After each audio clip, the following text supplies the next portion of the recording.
My in-laws planned a legacy trip, Descendants only. Barring me, I'd booked the itinerary. I repurposed it for charity, leaving them grounded and furious. I, 34M, stared at the email on my screen, reading it for the third time to make sure I wasn't hallucinating. My mother-in-law had sent out a mass message to the entire family about an upcoming trip to Europe, a 2-week luxury vacation spanning 5 countries. She called it a legacy trip, meant to strengthen family bonds and create memories for future generations. The itinerary was detailed: Paris, Rome, Barcelona, Vienna, and Prague. First-class flights, 5-star hotels, private tours of historical sites, Michelin-starred restaurants. Everything meticulously planned. At the bottom of the email, in bold letters, was a line that made my blood run cold. This trip is for descendants only. Direct bloodline members to preserve family heritage. I wasn't included. After 8 years of marriage, I was being excluded from a family trip because I didn't share their DNA. My wife came home that evening and found me sitting in the dark, laptop still open to that email. She asked what was wrong, and I showed her the message. Her face went pale as she read it, then flushed with anger. She immediately called her mother, demanding to know what this was about. I could hear the defensive tone even from across the room as her mother explained that this was about family legacy, about passing down traditions to those who carried their blood. My wife argued back, saying I was family, that marriage meant something. Her mother's response was ice cold. The decision was final, and if my wife wanted to honor her family, she would attend without me. My wife hung up, furious and crying. She said she wouldn't go if I couldn't come. I told her to think about it, that I didn't want to cause a rift in her family. But inside, something had shifted. Something fundamental had broken. What my in-laws didn't know was that I worked in travel coordination. For the past 6 months, my mother-in-law had been calling me with questions about booking international trips, asking about the best hotels, how to arrange private tours, which travel agencies were most reliable. I'd given her advice, recommendations, even connected her with my contacts in the industry. I'd essentially handed her the blueprint for this entire trip. But here's the thing. I'd done more than just give advice. She'd asked me to actually make some preliminary bookings because she wasn't tech-savvy and found the process overwhelming. I'd created a master itinerary, booked refundable hotel reservations to hold rooms at peak season, arranged tentative private tour guides, and even set up a group booking with an airline that gave us a discount for traveling together. Everything was under my name and my business account because I could get better rates and access to exclusive packages through my professional connections. The trip was scheduled for 6 weeks away. My mother-in-law had planned to transfer everything to her name closer to the date, but she'd been procrastinating. She kept telling me she'd handle the financial side soon and asking me to just keep everything held for now. I sat with this information for 2 days, barely sleeping. My wife was devastated, caught between her family and her husband. Her siblings had been texting her, some sympathetic but ultimately unwilling to stand up to their mother, others echoing the bloodline rhetoric. Her father stayed silent, which somehow felt worse than active participation. Then I remembered something. 3 months ago, I'd volunteered with a charity organization that helped underprivileged kids experience educational travel.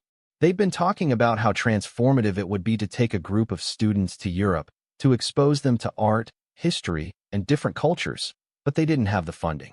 The director had mentioned it would change these kids' lives. Most of them had never left the state, let alone the country. An idea formed. It was crazy. It was potentially vindictive. It was also, I realized, completely within my power to execute. I contacted the charity director and explained I had a unique opportunity. I'd secured an incredible travel package through my business that I could donate. A 2-week European vacation with flights, hotels, tours, everything arranged. Could they select a group of deserving students and chaperones to use it? The director was stunned. She asked if I was serious, if there were any strings attached. I told her I was completely serious, and the only condition was that they needed to be ready to depart in 6 weeks. She practically cried with gratitude and said they'd make it happen. Then I called my contacts and began the process of transferring everything. The hotels were easy. I just changed the names on the reservations. The tours were flexible. The guides didn't care who they were showing around as long as they got paid. The flights were trickier, but since everything was still under my business account and I'd booked them as a group coordinator, I had the authority to modify the passenger list. I canceled the original names and input new ones. 15 high school students from underserved communities and 3 chaperones. I didn't tell my wife what I was doing. Not yet. I needed everything locked down first. 2 weeks before the trip, my mother-in-law finally reached out to start the transfer process. She sent me an email asking for all the confirmation numbers and booking details so she could finalize payments under her name. Her tone was casual, as if she hadn't just excluded me from a family event I'd helped plan. I replied that there had been a complication. I told her that due to a misunderstanding about the nature of the trip, the bookings had been reallocated. I explained that when she'd initially asked for my help, I'd registered everything through my company's charitable travel program, which had strict policies about usage. Since this was now designated as a private family vacation excluding non-blood relatives, the program had classified it as discriminatory and revoked access to the discounted rates and held reservations. This wasn't entirely true, but it was plausible enough. I suggested she contact the hotels and airlines directly to rebook, though I warned her that at this late date, during peak tourist season, she'd be looking at triple the costs and most premier locations would be fully booked. The response was immediate and nuclear. My phone exploded with calls from my mother-in-law, my father-in-law, and various siblings-in-law. My mother-in-law was shrieking about how I'd sabotaged the trip, how I was being petty and vindictive. My father-in-law, finally breaking his silence, said I was acting like a child and should be ashamed of myself. The siblings sent a barrage of texts calling me everything from immature to malicious. My wife stood beside me as I showed her everything.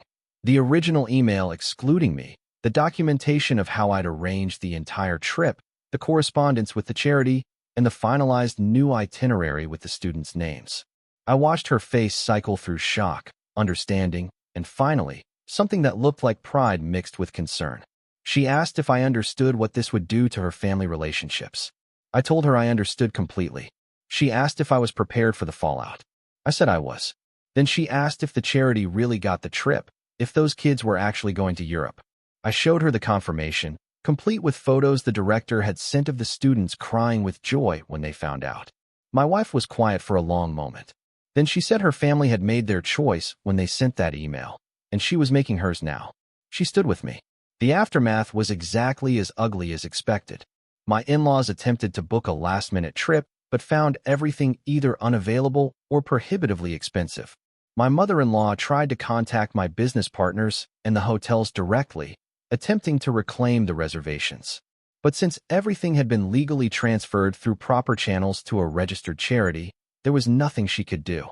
She even threatened legal action, but her lawyer apparently told her she had no case since I'd been the one who made and paid for the initial bookings as a courtesy, with no formal contract requiring me to maintain them for her use. The family fractured.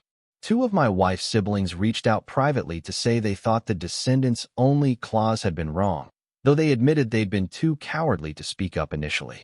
One brother doubled down, calling me spiteful and saying I'd proven I was never really family. My wife's parents refused to speak to either of us. The guilt came in waves. I questioned whether I'd gone too far, whether I'd been motivated by revenge rather than principle. My wife had moments where she grieved the loss of family unity, even as she maintained she supported my decision. Then the updates started coming from the charity. Update 1. 3 weeks after the trip departed, the charity director sent me a detailed report with photos. 15 kids who'd never seen the ocean, let alone another continent, had spent 2 weeks immersed in European history and culture. They'd stood in the Colosseum, climbed the Eiffel Tower, walked through the Prado Museum, listened to concerts in Vienna, and wandered the streets of Prague. The chaperones reported that several students had declared new ambitions. One wanted to become an archaeologist after Rome, another an architect after Barcelona, a third an international diplomat after seeing how different cultures interacted. There were photos of kids standing in front of famous landmarks, expressions of absolute wonder on their faces. Testimonials from parents about how their children had come home transformed, suddenly interested in books and history and the wider world beyond their neighborhood. One mother wrote that her daughter, who'd been struggling in school, was now talking about college for the first time in her life. The director told me that this single trip had done more for these students' aspirations and worldviews than years of classroom education. She said several local news outlets wanted to cover the story of the anonymous donor who'd made it possible. I declined the publicity but asked her to send me every update, every photo, every story. I created a private folder and saved them all. On the hardest days, when my wife was crying about her fractured family or when the hateful messages from in-laws got particularly vicious, I'd open that folder and remind myself why I'd made this choice. Update 2. 2 months after the trip, my wife's youngest sister reached out. She was the only one who'd been genuinely undecided about the whole situation. Only 19 and still living at home, caught between her parents' expectations and what she felt was right. She asked if we could meet for coffee. When we sat down, she was nervous, fidgeting with her cup. She told me she'd been thinking about the trip constantly, about how excited she'd been initially and how that excitement had soured when she realized what the exclusion meant. She said watching her parents' reaction to my reallocation had been eye-opening. They'd been so focused on their anger and their ruined plans that they'd never once considered why I might have done it or whether they'd been wrong in the first place. She told me she'd looked up the charity online and found some of the coverage about the student trip. She'd seen the photos, read the testimonials. Then she asked me directly, did I do it just for revenge, or did I actually care about those kids? I told her the truth. I said it started as anger, as hurt from being excluded despite 8 years of being part of this family. But as I'd worked out the logistics, as I'd corresponded with the charity and learned about the students who'd be going, it had become about something bigger. It had become about making something good come from something hurtful. I told her that yes, there was satisfaction in the justice of it, in my in-laws facing consequences for their exclusionary decision. But there was also genuine joy in knowing those kids got an opportunity that would shape their futures. She cried. She told me she was ashamed of not speaking up, of going along with her parents' plan. She said she wanted to be better than that. Then she asked if she could volunteer with the charity, if she could help with their next project. That conversation marked a turning point. My wife's sister became a bridge, not between us and the parents that remained broken, but between us and the siblings who were questioning their own silence. Slowly, carefully, relationships began to rebuild, though they looked different now. They were based on active choice rather than obligation, on shared values rather than shared blood. Update 3.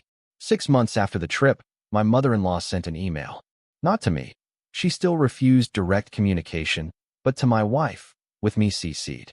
It was short and formal. She said she'd done some reflecting and realized that her legacy trip concept had been exclusionary in a way she hadn't fully considered. She didn't apologize exactly, but she acknowledged that family should be defined by bonds and commitment, not just biology. She said she hoped that eventually we could find a way forward, though she understood if that wasn't possible right now. It wasn't enough. It wasn't a real apology, wasn't accountability for the hurt caused. But it was something. A crack in the wall. My wife and I talked about what we wanted. We agreed we weren't ready to reconcile fully, that too much damage had been done and too little ownership taken. But we also agreed we wouldn't close the door completely. We'd leave it open a crack, and if her parents chose to do the work, real work, not just surface gestures, we'd consider walking through it together. My father-in-law never reached out. Some relationships, I learned, don't survive being shown who someone really is underneath. The charity continued sending updates. The students who'd gone to Europe had started a club at their school, focused on cultural exchange and global awareness. They were fundraising to send the next group of students on an educational trip. One of the kids who'd gone was now working part-time to save for a future semester abroad.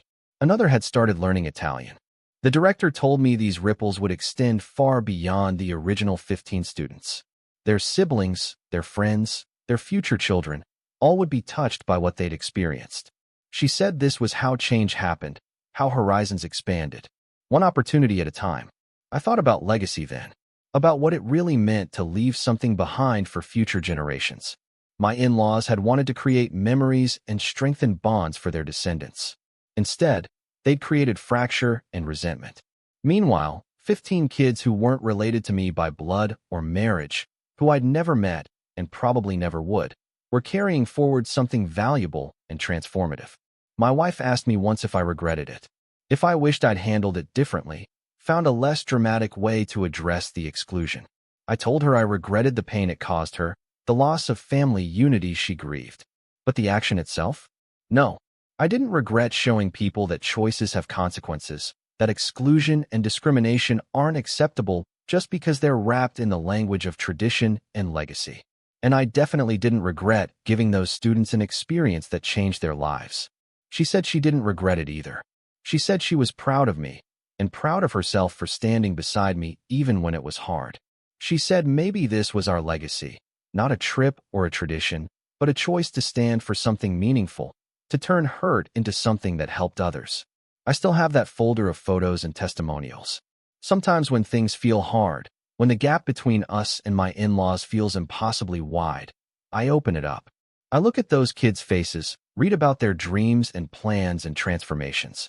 I remind myself that family isn't just about blood or descent. It's about the people you choose to lift up, the values you choose to uphold, the kind of world you choose to create through your actions. My in-laws wanted a legacy trip for descendants only. Instead, they got a different kind of legacy entirely, one that would live on in students they'd never meet, in opportunities they'd never intended to create, in a lesson about the consequences of exclusion they'd never wanted to learn. And somehow, that felt exactly right. If you'd like to see more stories like this, a gentle tap on the subscribe button would mean the world to us.